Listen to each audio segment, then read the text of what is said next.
Mesdames et messieurs, bonjour et bienvenue dans notre rubrique « Pourquoi la Chine ?». Aujourd'hui, nous faisons le point sur l'état d'avancement de la recherche concernant le traitement du coronavirus. Quels sont les moyens trouvés jusqu'à présent qui sont efficaces en Chine et où en est le développement d'un médicament pour lutter contre le coronavirus? Jusqu'à présent, nous n'avons pas encore trouvé de médicament spécifique contre le coronavirus.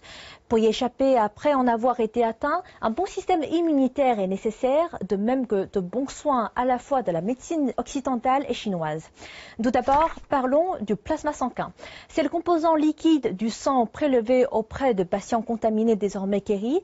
L'utilisation du plasma sanguin s'est avérée utile car leur plasma sanguin contient un grand nombre d'anticorps complets permettant de combattre le virus. Le 17 février, la Commission nationale de la santé a confirmé que cette pratique commençait à montrer des effets positifs dans le traitement clinique des cas existants et surtout très efficace pour les patients gravement malades. Jusqu'à maintenant, la Chine a mis en place un groupe d'experts pour contrôler l'ensemble du processus de collecte de plasma sanguin et de traitement des patients pendant la période de récupération. De plus, jusqu'au 16 février, 10 000 patients ont été guéris et ont pu quitter l'hôpital, ce qui nous permet éventuellement d'utiliser le plasma d'un plus grand nombre de personnes rétablies pour traiter les malades dont l'état est grave ou critique. Le deuxième sujet que nous abordons est les médicaments en cours de développement. Aux dernières informations, le 16 février, le médicament générique Favipiravir, produit par le laboratoire chinois Haizhong, a obtenu l'approbation de l'administration nationale des médicaments pour être mis sur le marché. C'est un médicament qui peut être utilisé comme antiviral contre différents types de virus de la grippe et pour d'autres médicaments susceptibles d'avoir un effet positif mais dont les essais cliniques n'ont pas encore terminé et qui n'ont pas encore obtenu d'approbation. Il y en a plusieurs, notamment la chloroquine phosphate, un médicament antipaludique qui est déjà utilisé depuis plus de 70 ans en Chine. Un autre médicament à l'essai, c'est le remdesivir, un antiviral du laboratoire pharmaceutique américain Gilead qui traiterait un certain nombre d'infections virales. Le 6 février, le remdesivir est entré en essai clinique à l'hôpital Tiantan, désigné pour le traitement médical d'urgence de santé publique de la ville de Wuhan, l'épicentre de la pandémie.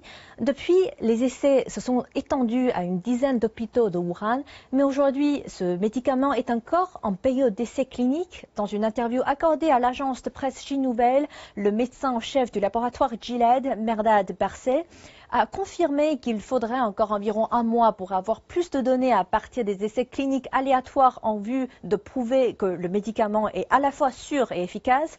En effet, en ce moment, la Chine a déjà activé ses passes vertes. Il s'agit d'une série de politiques visant à optimiser les procédures d'approbation des médicaments et la gestion du marché. Par exemple, simplifier considérablement les procédures d'approbation des nouveaux médicaments pour être autorisés à la vente en Chine. Et malgré ces simplifications et réductions de temps d'approbation, il faut tout de même passer par chaque étape pour les raisons éthiques et sécuritaires.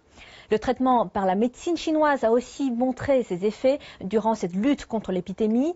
La Commission nationale de la santé et l'administration d'État de la médecine traditionnelle chinoise ont publié conjointement le 6 février un document recommandant une décoction détox composée de 21 ingrédients à l'ensemble du pays. Jusqu'au 16 février, dans 10 provinces, parmi 701 patients sous observation soignés par cette décoction, 130 cas, soit 15%, ont déjà guéri et sont sortis de l'hôpital. 51 cas ont vu leurs symptômes disparaître. 268 cas se sont améliorés et dans 212 cas, les symptômes sont demeurés stables sans complications.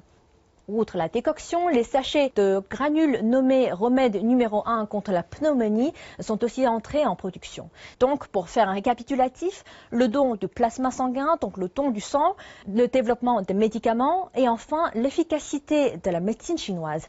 Mais avant que plusieurs traitements contre le coronavirus soient approuvés et mis en vente, le plus important jusqu'à présent est de renforcer son système immunitaire pour se protéger contre le virus. Voilà, c'est la fin de cette rubrique. Qu'en pensez-vous? N'hésitez pas à nous laisser vos commentaires. Vous pouvez également me contacter via mon adresse mail affichée juste en bas de l'écran. Je vous dis à la prochaine.